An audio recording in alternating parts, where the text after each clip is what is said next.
Olá, gente! Bom dia ou boa tarde para quem estiver assistindo, né, nas mais diversas horas do dia. Eu me chamo Gabriele Castro e eu vou falar de manejo amigável de felinos aplicado à rotina, tanto emergencial quanto no atendimento comum na clínica geral e no internamento também, né? Gostaria de agradecer a equipe da Conavet por esse convite. Falar desse tema é sempre uma honra para mim, né? Porque eu acho que é uma questão essencial, que todos nós precisamos ter aí a base, né, desse conhecimento de manejo cat-friendly, tá? Falando um pouquinho sobre mim, eu sou médica veterinária formada pela Universidade Cruzeiro do Sul, né? Fiz residência em clínica médica de pequenos animais pela USP, aprimoramento e pós-graduação em clínica médica pela Amplivepa e atualmente eu faço mestrado, né, em clínica geral com ênfase em dermatologia pela Unesp de Botucatu. Então vamos começar, né, falando um pouco sobre as características básicas do comportamento da espécie felina. Por que eu começo com o comportamento? Porque eu acho que a gente precisa entender como a mente do gato funciona para dar razão à necessidade dele de um manejo específico, né? Um manejo adaptado. Então, primeiro de tudo, os gatos eles são muito territorialistas, né? Eles são caçadores solitários e eles também são presas, né? Então, o animal que ele é predador e presa, ele tem um instinto de atenção e defesa muito aguçado, tá? E eu deixei solitários em maiúsculo porque a gente insiste em dizer que o gato é um animal sociável com outros gatos e não é uma característica da espécie, tá? Ah, mas eu tenho 3 gatos e eles se dão super bem. Às vezes eles até se dão bem ao seu ver, mas com certeza em algumas situações eles preferiam ser sozinhos, né? E aqui eu coloquei que eles são sociáveis de forma flexível, porque eles podem ou não ter grupos sociais. Então, alguns gatos, eles não, na vida da natureza, né, na vida selvagem, eles não são como os cães, que têm grupos, que andam em grupos, que têm matilhas, mas eles têm grupos sociais, né, que eles aturam um outro gato ali naquela região, naquele território, mas só se for do grupo social dele. Isso acontece bastante com irmãos de ninhada, por exemplo, tá? E o fato deles serem presas e predadores faz com que eles sejam extremamente conscientes dos arredores deles, né? Então eles possuem os sentidos extremamente aguçados e isso pode justificar um comportamento mais aguçado de proteção. Então, quando a gente fala, a gente não fala que um gato ele é agressivo. A gente fala que ele tem um comportamento protetivo aguçado, né? Então, ou o gato ele tem esse comportamento protetivo que a gente fala que é agressivo, mas o nome certo é protetivo, ou a gente fala que o gato tem medo porque ele fica paralisado, né?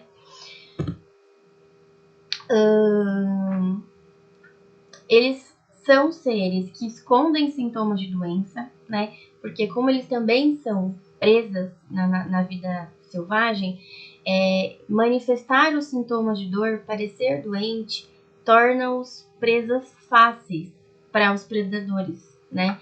Tanto os do meio terrestre quanto os do meio... Esqueci, gente, o nome. Quanto os que voam, né? Alguns pássaros grandes, gaviões e por aí vai. Então, eles não são espécies que demonstram sintomas. Ou seja, quando o gato demonstra um sintoma, geralmente a doença ela está avançada ou moderadamente avançada, né? Então, é daí que vem a importância da realização de check-ups anuais em gatos de até 7 anos e depois dos 7 anos a cada 6 meses, para que a gente encontre as lesões nos órgãos, né? Para a gente encontre sintomas laboratoriais e de imagem precocemente e associe com sintomas que às vezes o tutor não percebeu ou que o gato ainda não manifestou, né? E isso também serve de alerta para que os tutores eles sejam educados a serem extremamente atentos em relação ao comportamento de seus respectivos gatos. Então, qualquer alteração no apetite, na interação social, na mobilidade, nas alterações do sono e vigília, na auto-higienização dos pelos, que é o grooming, qualquer qualquer pequena mudança desses pacientes no comportamento, na rotina, pode significar uma grande informação para o clínico geral, que somos nós. A estrutura social da espécie felina, né? Então, eles podem ou não ter grupos sociais. Isso não significa que eles não sejam sociáveis, né? Eles só permitirão dividir o território se for com alguém do grupo social dele, e por isso que às vezes a gente encoraja os tutores que querem ter mais de um gato, já pegar dois gatos da mesma ninhada, isso torna tudo mais fácil. É importante salientar que a alimentação e a ingestão hídrica não são hábitos sociais do gato. Então, o gato ele não se sente confortável em comer com outro gato, compartilhar o comedouro, o bebedouro com outro gato. Ai, mas o meu não liga. Mas será que o seu não liga ou ele faz porque ele não tem opção? Então, os gatos eles precisam ter opções de comedouros e bebedouros diversos espalhados pela casa para que ele não seja obrigado a dividir com outro contactante caso ele não queira, né? E aqui eu deixei alguns sinais de que os gatos estejam, os gatos da nossa casa ou da casa do tutor estejam disputando o território. Então, aquele gato que fica brincando muito de pega-pega e depois rosna, sibila, né? Eles podem estar, sim, disputando o território. Um gato olhando para o outro por muitos minutos com as orelhas para trás, isso é disputa de território, né? Eles fazem marcação de território de forma exagerada, então eles se esfregam muito nos objetos, eles arranham muito, alguns podem até urinar e defecar pela casa, né? Claro que esse tipo de comportamento pode indicar outras alterações além de disputa de território. Esfregar demais nos objetos da casa pode significar coceira, pode significar dor.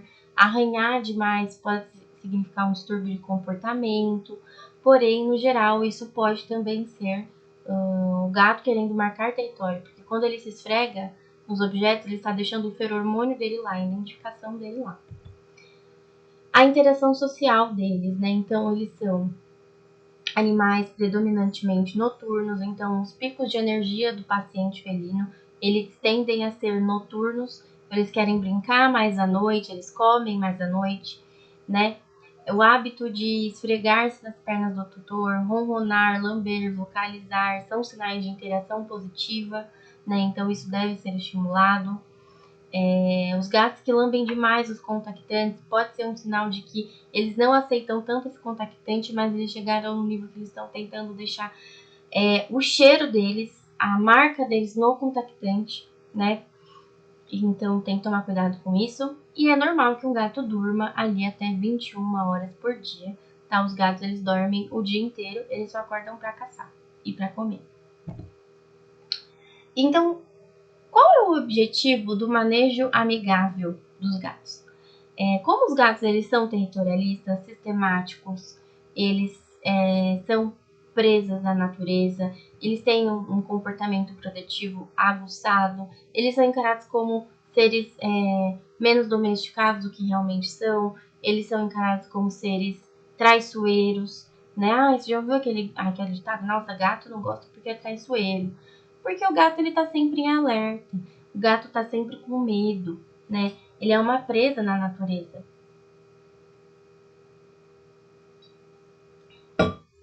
Então, o que a gente quer? A gente quer reduzir o estresse do gato, porque o estresse, a gente vai falar mais pra frente, ele promove alterações no exame físico, nos exames de sangue, E a gente quer reduzir o estresse do tutor, porque o tutor também fica estressado, fica mal de ver o gato dele gritando, fazendo xixi, fazendo cocô na hora da contenção, né? A gente quer que o gato entenda que o consultório é um porto seguro para ele e não um ambiente de guerra.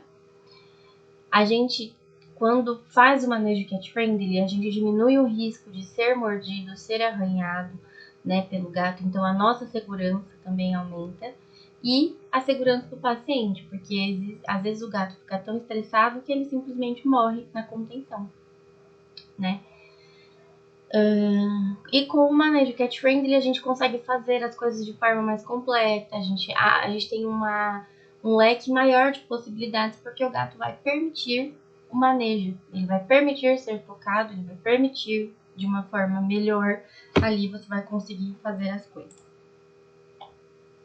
Então aqui eu coloquei os princípios básicos da abordagem cat friendly. A gente acha que tem que ter uma clínica grande, uma internação só de gato. Poxa, se você não tem condições de fazer isso, tudo bem, mas tem coisas que dá pra você fazer que não te custam nenhum dinheiro, né? Uma coisa que eu oriento bastante as pessoas é fazer a orientação pré-consulta. O que é a orientação pré-consulta? É você conversar com o tutor antes da consulta para saber qual é o temperamento do paciente, né? Se esse paciente já foi em veterinário alguma vez, se esse paciente teve um comportamento agressivo, se não, qual foi esse comportamento, para que você consiga orientar o tutor, né? E às vezes até utilizar algum tranquilizante para o gato antes dele sair de casa, para que ele chegue na sua consulta já mais calmo. Então, orientar o tutor a levar, né, uma toalha, um cobertor, que o gato tenha contato em casa, para você utilizar essa toalha, esse cobertor na sua consulta e o gato se sentir aconchegado, né? Pedir para o tutor deixar a caixinha de transporte do gato uns 2 ou 3 dias no ambiente que ele mais gosta da casa, para ele entender que a caixinha faz parte do ambiente dele, para ele entender que a caixinha é a caminha dele, porque na hora que o tutor chega com uma caixa, enfia o gato dentro, muitos gatos têm muita resistência e eles enfiam o gato lá à força e o gato ele já chega no seu consultório extremamente estressado e arredio, porque imagina que você vem alguém falando russo que você não entende nada e alguém te enfia numa caixa e te transporta para um lugar que você não sabe qual é. Você vai ficar morrendo de medo, você vai ficar super estressado. Então é assim que o gato se sente, né? O silêncio é uma coisa muito importante, né? Se possível, falar suavemente e fazer os movimentos lentos. Então, na hora que você for pegar o gato, você não vai pegar o gato assim. O seu movimento vai ser assim. Na hora que você for ao escutar o gato, você não vai fazer assim. Você vai fazer assim, né? Porque tudo isso pro gato que tem um reflexo muito bom, ele se assusta menos, né? Evitar contato visual diretamente com o gato, isso com o cão também. O contato visual direto é ameaçador. Você já vai pegar tudo que você precisa antes da consulta começar, porque o entra e sai da sala faz com que tenha picos de barulho, porque entra pela porta que você abre, que você fecha, a porta abrindo e fechando, o odor que entra e que sai, tudo isso é estressante para o paciente. A mesa de inox é um terror, além dela ser gelada, o gato fica vendo o próprio reflexo e ele acaba achando que é outro gato lá dentro, lá na mesa. Então sempre forrar, né? De preferência com a toalha do próprio gato que ele trouxe de casa. Evitar usar o mesmo jaleco ou pijama que você atende cão, porque o odor do cão é muito forte, o gato odeia. Então você vai tentar manter o gato em lugares altos, porque o gato, quando está num lugar alto, ele tem uma visão mais ampla do ambiente. Então você coloca a caixinha em cima da mesa, abre ela e fala para o tutor sentar. Enquanto você faz a anamnese, o gato ele tem a possibilidade de examinar o lugar com o olhar e, se ele quiser, ele sai da caixinha. Nunca forçar o gato a sair da caixinha. Eu sempre falo para os tutores comprarem caixinhas que abrem por cima, porque geralmente eu abro a caixinha por cima e examino o gato dentro da caixa. Ele se sente bem mais tranquilo, porque a caixa é um ambiente de segurança para ele, né? E evitar utilizar odorizadores de ambiente, aqueles Glades, coisas assim, desinfetante forte, né? Tudo isso. O que pode estressar um gato na internação ou no ambulatório de emergência? Claro, o fato dele estar fora do ambiente dele, né? Isso na internação também. Odores e ruídos que ele não conhece. Então, na internação, no consultório, tem cheiro de vários outros animais que estão internados lá também. Tem latido, tem miado, tem gente, né, que coloca música, que grita, que fala alto. Cada grito, cada agudo da voz de alguém é um eita pro gato, ele fica assustado. Falta de identidade com a família, então ali não tem nada que remeta à casa dele, não tem um cobertor, não tem uma caixinha de areia, não tem nada. O espaço que é pequeno da gaiola, né, da baia da internação, então o gato não consegue arranhar, ele não consegue pular, ele não consegue fazer as coisas de gato, e privar uma espécie de exercer o comportamento que ela nasceu para exercer é muito complicado, né? Então vamos supor que a gente proíba uma pessoa internada de falar. Isso é um comportamento que a gente tem na nossa natureza, né? Então é para vocês entenderem o impacto disso na vida do gato. Então eu tento colocar exemplos como se fosse conosco. Como que seria a nossa reação, né? Utilizar e oferecer alimentos desconhecidos, gelados, com texturas que eles não conhecem. Então ele não vai comer mesmo, tá? Primeiro que o gato tem tudo isso que estressa ele, que não vai fazer ele comer. Segundo que o gato não vai comer um alimento que ele não conhece numa temperatura gelada. Quando o alimento está gelado, o cheiro do alimento fica muito baixo. Quando a gente esquenta o alimento, ele fica bem mais cheiroso. Isso, os gatos, eles comem pelo odor, não pelo gosto, né?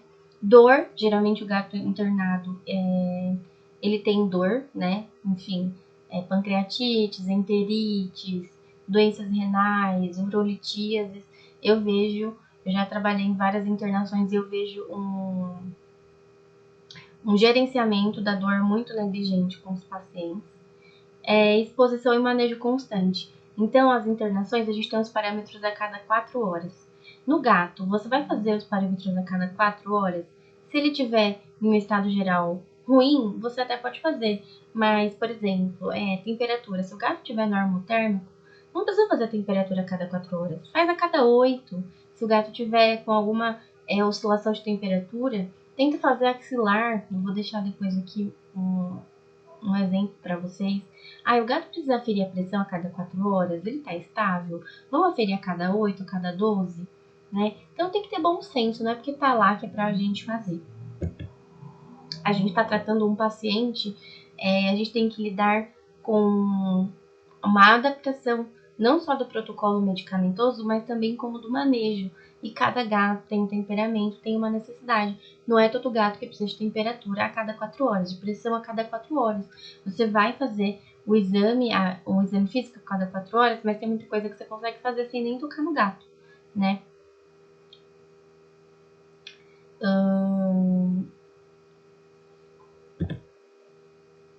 Aqui eu coloquei, gente, a diferença entre estresse e angústia, para vocês entenderem a situação. O estresse é quando o animal, o ser vivo, ele tem um pico de estresse, né? Os mecanismos fisiológicos do corpo, eles agem, então tem aumento de adrenalina, de noradrenalina, aumento da frequência cardíaca, aumento da pressão, aquele sentimento de luta ou fuga, ativação do parasimpático, só que ele volta. Daqui a pouco, passar 1, 2 horas, ele volta. A angústia é quando o animal ele tem um estresse crônico, então ele para de liberar mediadores noradrenalina e adrenalina, ele começa a liberar excesso de cortisol, porque o agente estressor, ele não foi eliminado. Então, quando o paciente está internado, ele não teve o agente estressor dele eliminado.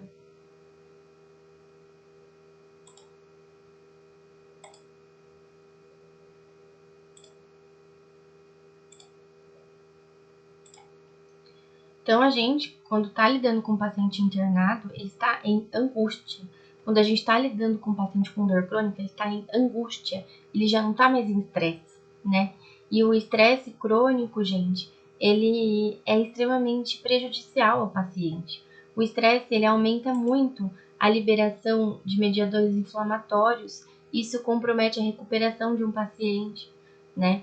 Então, o que o estresse agudo, como que o estresse agudo ele pode ser causado ao animal? Consultas veterinárias, visitas em casa, barulhos intensos e agudos, né? Mas o animal volta ao normal.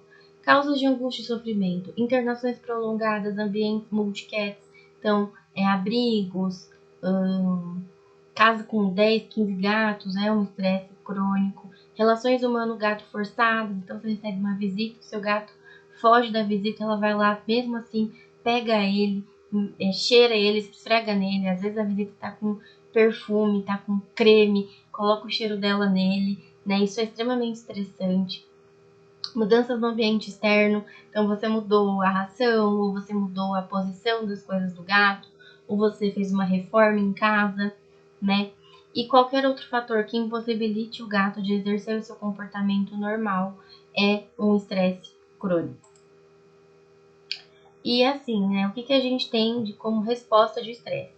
Luta, fuga ou paralisação. Sabe aquele gato bonzinho que ele parece um boneco de cera? Um boneco de pelúcia? Então, ele não é bonzinho. Ele tá paralisado, ele tá com medo. E é isso que tá acontecendo.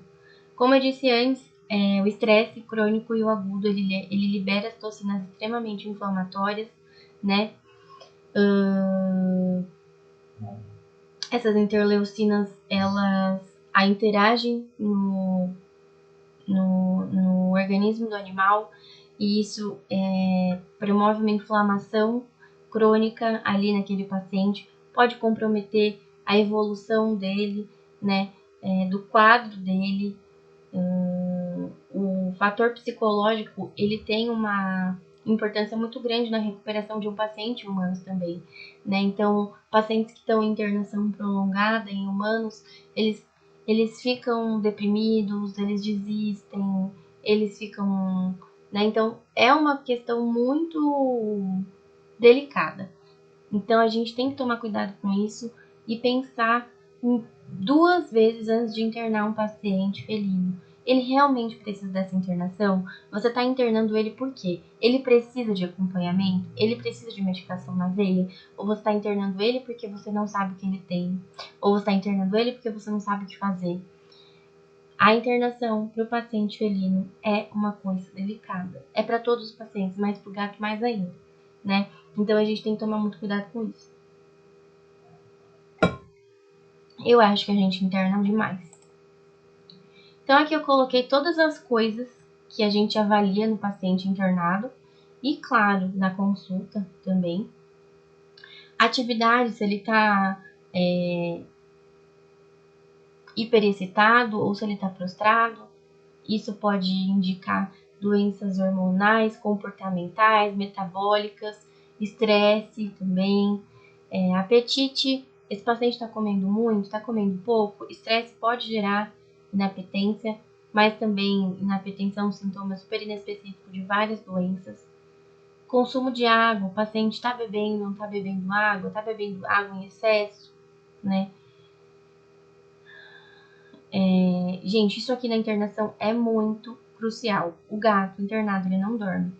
Se você apagar a luz, deixar ele lá a noite inteira, você pode ir dali a 1 hora, 2, 3, 4, o gato vai estar assim, com a pupila midriática, olhando para o nada ou olhando para você. O gato, ele não dorme. E isso a privação de sono, ela piora o estresse, piora a capacidade do organismo de evoluir e de responder ao tratamento, mas também isso pode ser dor, tá? Grooming, então, o gato que não se lambe, ele tá obeso, ele tá com dor, ele não tá bem, ele tá estressado, a gente tem que pensar muito nisso. O gato que tem excesso de grooming pode estar com dor, pode estar com coceira, também pode estar estressado. Então existe o excesso de lambedura, de mordedura do gato por estresse, né, principalmente na síndrome da hiperestesia felina. Mobilidade diminuída ou aumentada. Em internações acaba sendo, essa mobilidade diminui, o gato não consegue pular, ele não consegue andar, então isso gera um estresse crônico, mas também pode indicar dor e obesidade, conflitos sociais. Às vezes o gato não interage mais com a família, fica só no quarto, né? Isso tem que ser investigado. Vocalização, a vocalização ela pode indicar estresse, pode indicar dor, doenças hormonais, né? O hipertireoidismo, o paciente tem muita atividade, ele fica super hiperexcitado. Então o gato começa a não fazer xixi e cocô, ou começa a fazer xixi e cocô no lugar errado. Isso pode indicar um estresse, porque principalmente em internação, que as pessoas não entendem que o paciente precisa que a caixinha de areia fique longe da comida, porque eu, você, nenhum ser humano no mundo gosta de comer dentro do banheiro sentado no vaso sanitário. Então o gato também não, né? E as interações com as pessoas, né? O excesso, o fato do gato parar de interagir com o dono, né? Isso pode indicar que ele está estressado, que ele está doente, que ele não está bem. Que eu deixei alguns sinais de estresse e o sofrimento agudo, orelhas inclinadas para trás, bigodes para frente, midríase. Isso pode ser um sinal de que esse paciente está com dor, ele está em alerta, ele pode também estar taquicárdico, taquipneico, com cialorreia, né? Isso é o resultado da ativação do sistema parasimpático na hora do estresse agudo. Então, a gente tem essas alterações. Vocalização, miados, cuspidas, aqueles que eles fazem, também é resultado de um estresse muito grande. Vasoconstrição e hipertensão também são sintomas, né, de liberação de catecolaminas, tensão muscular, urina, defecação, inflamação da glândula adrenal. Isso aqui é o cúmulo do estresse. Se você está contendo o gato, ele urina, defeca na hora, porque ele está muito estressado, ele está muito cansado, ele está se sentindo muito mal. Então aqui eu deixei algumas opções para vocês verem. Um gatinho, ó, no colo de um veterinário, de um enfermeiro, extremamente desconfortável, com as orelhas para trás, os bigodes extremamente tensos para baixo. Aqui um gatinho lambendo os lábios, né? Isso é sinal de estresse, com a cabeça baixa, midriático, olhando tipo assim, vou fugir, eu vou te pegar. Aqui um gatinho se escondendo, também com medo. E o que a gente tem de estresse, como o estresse agudo e crônico pode influenciar nos exames complementares? Então, não é só uma questão de frescurinha, manejo cat-friendly, é uma questão de diagnóstico. O estresse do paciente, ele influencia no seu exame físico, no seu diagnóstico. Quanto mais calmo o paciente estiver, você vai ficar mais seguro e os seus exames estarão mais fidedignos ao estado fisiológico dele. Então, o estresse ele pode gerar hiperglicemia, glicosúria, né, por até 3 horas depois do momento do estresse. Então, o paciente com hiperglicemia e glicosúria não necessariamente ele está diabético. A gente precisa fazer a frutosamina, associar com a clínica do paciente, do diabetes também. Hipocalemia por estresse, então o potássio ele abaixa, ele diminui por conta do recrutamento na hora do estresse das células. Leucocitose por neutrofilia e linfocitose, né, é o estresse agudo aí. A leucocitose por neutrofilia e linfopenia é por estresse crônico, geralmente, aumento de cortisol, agregação de plaquetas. pH urinário pode estar mais aumentadinho, tá? Porque quando o gato ele fica estressado, ele fica com a frequência respiratória aumentada. E aí ele acaba jogando muito gás carbônico para fora. Ele fica... E o gás carbônico, ele, quando é retido pelos nossos pulmões, ele vira ácido carbônico e acidifica o nosso pH. O pH do sangue reflete no pH urinário. Então, às vezes a gente vê um pH alcalino em um gato com oxalato de cálcio poxa, não tá batendo o oxalato de cálcio, geralmente é pH ácido, mas às vezes o pH tá mais alcalino por conta do estresse. E proteinúria. Proteinúria, ela pode indicar glomerulonefrite, tubulopatia, hipertensão, doenças cardiovasculares, mas ela também pode ser por estresse. Né? Então, para a gente saber se uma proteinúria é verdadeira ou não, a gente tem que fazer uma mensuração de 3 vezes consecutivas, com intervalos de 15 a 30 dias, e depois fazer eletroforese para saber se essa proteína é glomerular ou tubular. Estresse crônico. Então, o paciente fica hipervigilante na internação, não dorme, não usa caixinha, se isola socialmente, fica com muita lambedura, se coça demais ou diminuição disso, vomita, não tem alterações no apetite, tem alterações no apetite. E é importante a gente diferenciar de estresse de dor, tá? Por exemplo, a dor, ela também gera midríase, ela também gera tensão muscular, ela também faz com que o paciente fique apático, ele se isole da família, ela também faz taquicardia, ela também faz vasoconstrição, ela também aumenta a pressão, ela também faz hiperglicemia, porque a dor é um estresse, né? Só que a gente tem escalas validadas para avaliação de dor em gatos, né? Então, usem e abusem dessa escala. Faça o Groomace antes de tocar no animal, antes de tocar nele, já faz Groomace para você saber se ele tá com dor ou não, né? Tem a escala de Glasgow também, né? Que dá pra gente fazer na internação. Então aqui, ó, é a Groomace Scale. Então, conforme você vai observando o gato, você vai dando uma nota.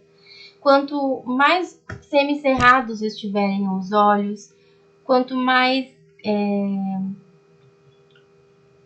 caidinhas as orelhas tiverem, os bigodes quanto mais para cima, maior é a dor do gato. Então, o gato com dor extrema, aguda, excruciante, ele fica cabisbaixo, com os olhinhos assim, os bigodinhos levantados e as orelhas baixas. Então, ó, esse gato é um gato que ele tá com os bigodes levantados, olha aqui, os bigodes levantados, ele tá rebaixado, ó, a cabeça para baixo, e se você olhar aqui, ó, a dor articular nos membros pélvicos, ele tá rebaixado, ele anda rebaixado, tá vendo? Esse gato também, ele tá com a cabeça curvada, ele tá curvado, as orelhas levemente abaixadas, olha os bigodes pra cima, né? Então esse gato também tá com dor. E aí, se a gente for olhar aqui, ó, esse gato, ele tá com os bigodes pra baixo, ele tá com o olho aberto, tá midriático, porém o olho tá aberto. Porém, a postura poderia estar abaixada por dor, mas não, ele está em alerta, né? Olha a diferença aqui. Então, a gente tem essa escala, tem um aplicativo tanto pelo Google Play e App Store para vocês baixarem. É a coisa mais fácil do mundo. Isso precisa estar na avaliação lá dos parâmetros da internação. Para gatos de Groomace e para cães da Glasgow. Não existe avaliador tipo assim, palpei, eu acho que ele tá com dor. Qual que é o nível da dor? Essa dor ela é leve, ela é moderada, ela é intensa.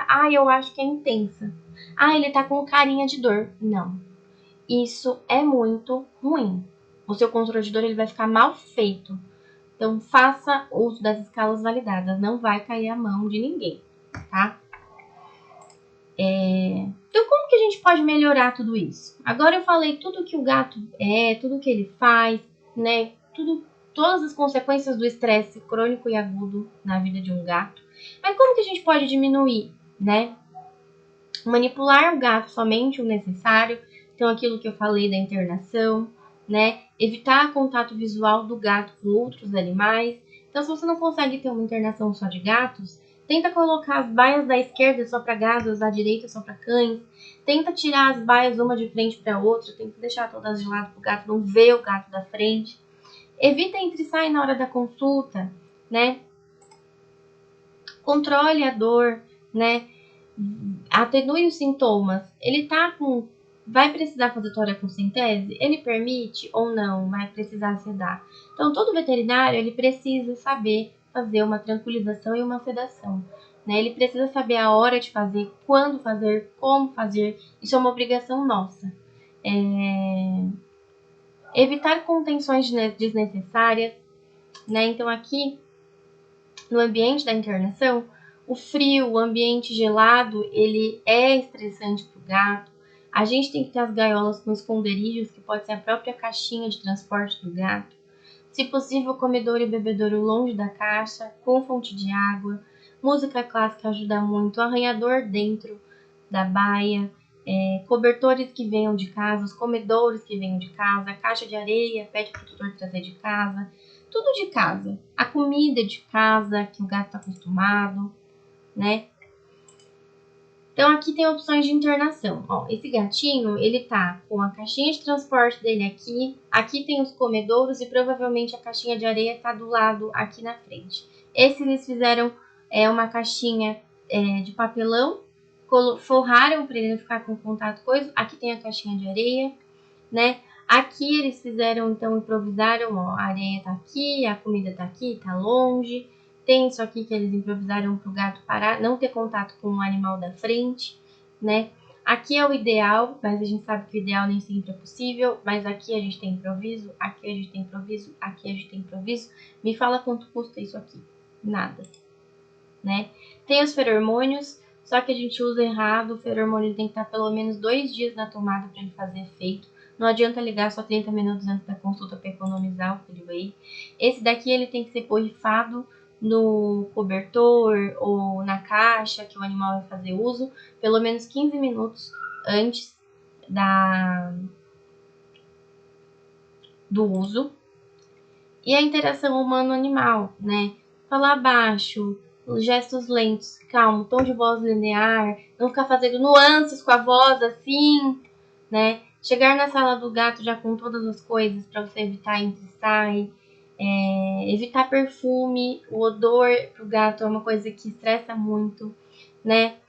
Tentar fazer as coisas com o gato dentro do esconderijo de preferência dele, que geralmente é a caixinha de transporte.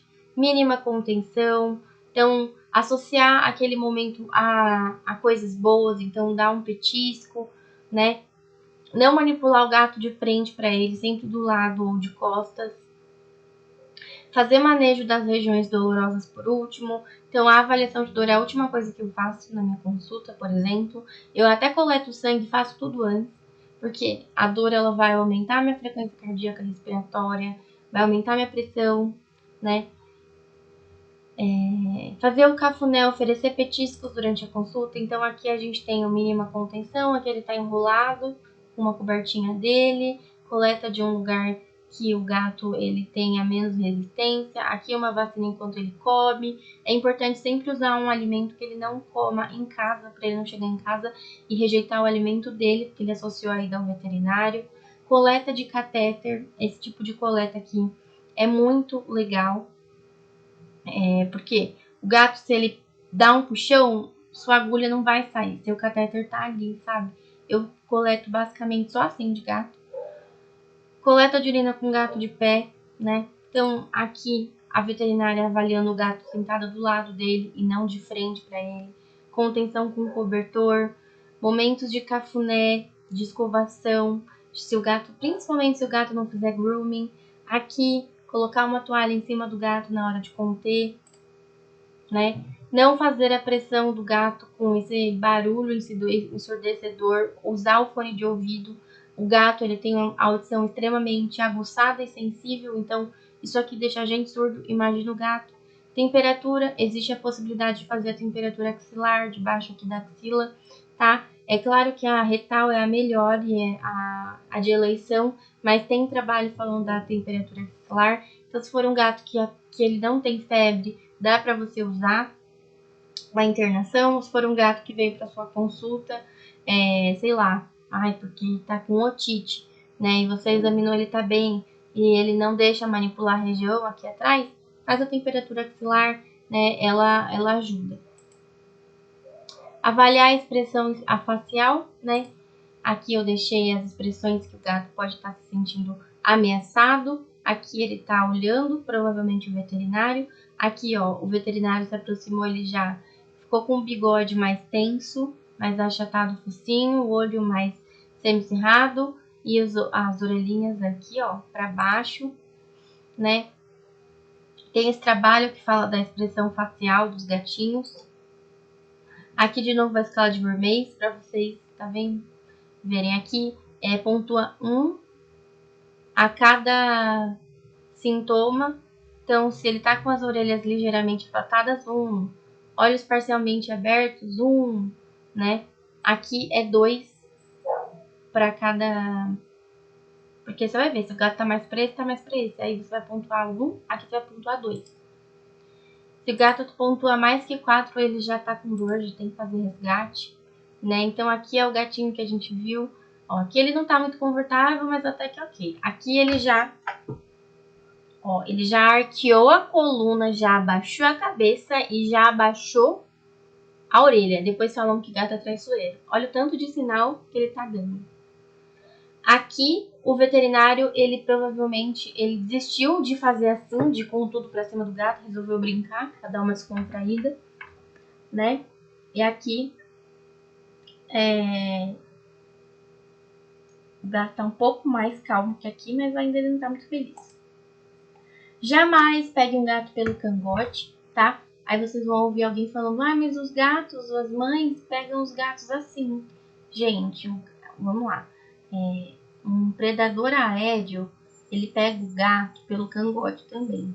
Um predador terrestre maior que o gato vai pegar o gato pelo cangote também. Então, o gato, ele só é pego pelo cangote quando ele está vulnerável. Um filhotinho, ele é o quê? Ele é vulnerável. Ele ainda não tem maturidade para entender que aquilo o faz vulnerável. Então a mãe pega o filhote pelo cangote porque é um filhotinho, mas depois a mãe não faz mais isso, a mãe mesmo para, né? Porque isso é uma situação onde o gato fica extremamente estressado, ele fica extremamente amedrontado, ele fica extremamente acuado. Isso não se faz, isso é uma coisa extremamente ultrapassada. Se você não está conseguindo conter o gato da forma correta, você não sabe conter. Eu já cansei de atender gato que as pessoas falam, ai, nenhum veterinário consegue mexer com ele. Mas é porque mexe errado.